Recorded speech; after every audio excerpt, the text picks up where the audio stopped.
Nossa equipe é composta por Johnny Ribeiro, Nathalie Rodrigues e Keila Franco. Nós ficamos responsáveis por apresentar o sensor de temperatura.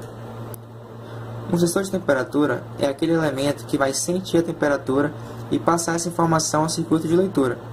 Ele pode ser utilizado na indústria, em veículos, eletrodomésticos e instalações prediais. O nosso sensor foi feito a partir de componentes discretos. Para isso, fizemos alguns testes. Primeiramente, tentamos utilizar apenas transistores. Depois, testamos os diodos 1N751A e o diodo 1N4148.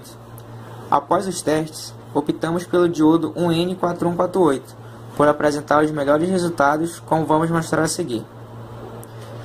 Com a escolha do diodo 1N4148, simulamos no LTSpice apenas esse elemento, para termos uma referência de tensão e corrente do mesmo.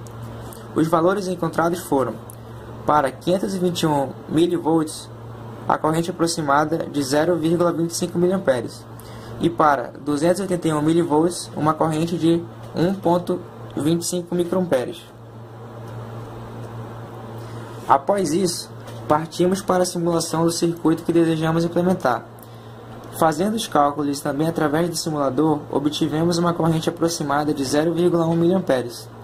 O cálculo mostrado refere-se ao cálculo da malha esquerda deste circuito. Porém, como se trata de um espelho de corrente, podemos afirmar que a corrente passante pelo diodo é a mesma encontrada do lado esquerdo. Essa corrente é muito importante porque é através dela que vamos poder escolher uma das curvas encontradas no datasheet do diodo, que relaciona a tensão e temperatura. Adotamos a quarta curva indicada pela seta porque ela corresponde à corrente que encontramos de 0,1 mA.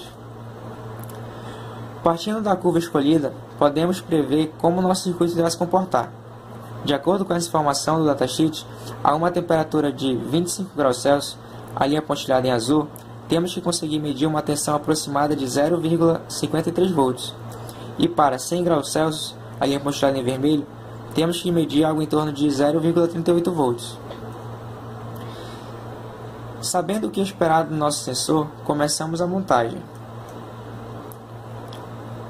Finalizada a montagem no protoboard, iniciamos os testes para ver se o circuito estava funcionando como esperado. E a tensão que ele está medindo na temperatura ambiente é de 0,52 volts. Agora a gente vai começar a aumentar a temperatura e ver como o circuito se comporta.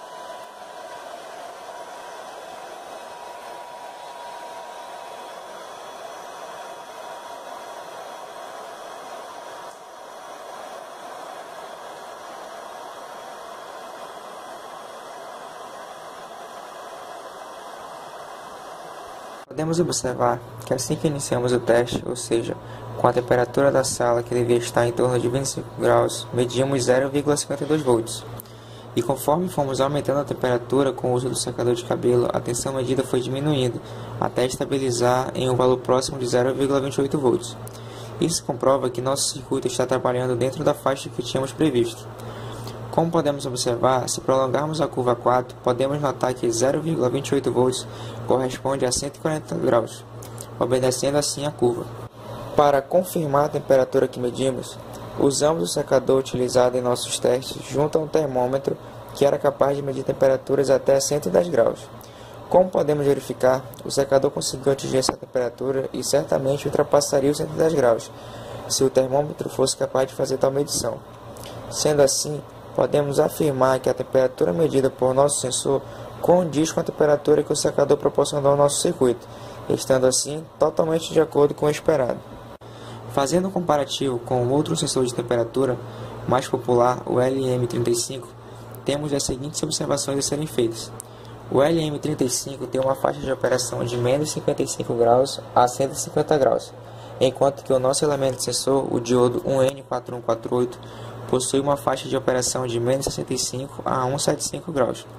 Porém, vale ressaltar que tal range não pode ser caracterizado como do nosso circuito como um todo, uma vez que o aumento de temperatura provoca reações nos outros componentes, que não tivemos como mensurar.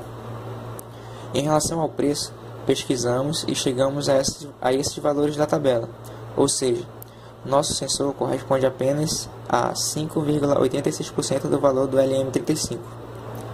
Concluímos então que o nosso sensor trabalhou dentro do esperado e que serve perfeitamente para fins didáticos e para finalidades simples, onde a precisão em curtas variações de temperatura não seja fator primordial.